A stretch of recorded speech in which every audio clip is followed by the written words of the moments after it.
Every dynasty has to start somewhere. For the legendary Stillwater Ponies program, that was their 1975 state championship over Richfield. No one in the state of Minnesota thought we had a chance. That's when Richfield was the creme de la creme. Who knew that in the game George Stoll quoted at the time as one of the best he ever saw would propel the Ponies to becoming a Minnesota high school powerhouse? After that game, we had 29 consecutive winning seasons, 18 trips to the state tournament, 4 state titles. It was great. It was just a great time. Although that 1975 title may be at the top of the list for George Stoll, a few others stick out for other Pony legends.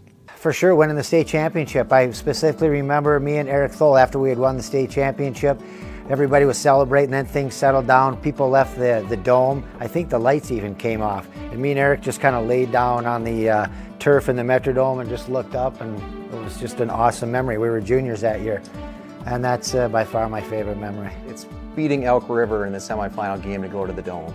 I mean, Elk River had a phenomenal passing game.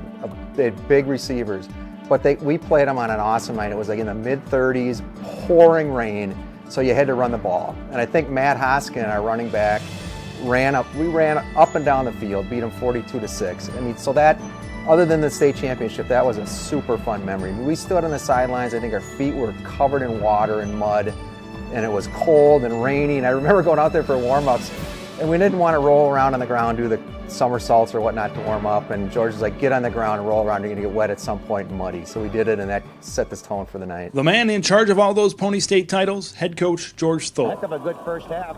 They stopped us on the 1-yard line. Other than that, I thought we played really well.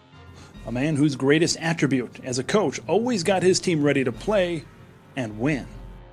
I think George is probably the greatest motivator around, and he tolerated nothing but the best from his staff and his players.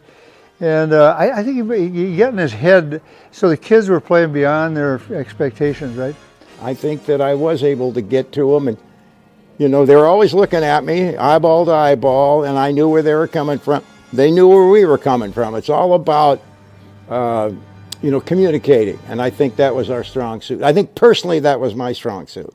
It's now been over 20 years since Stillwater's last state championship, and as former players and coaches come back for homecoming, they can't help but beam with Pony pride.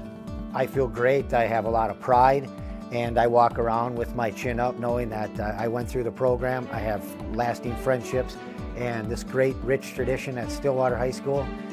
It's just awesome. I love it. I just have a tremendous amount of pride.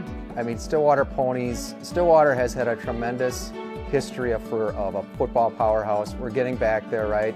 I think this beautiful weight room and the new facilities will help that. But there isn't anybody that I've met when I talked to and said, I went to Stillwater, well, did you play football? I did. Oh, they're a phenomenal football program. You know, did you win the state championship? Yeah, and we talked, just kind of keep going on and on from there.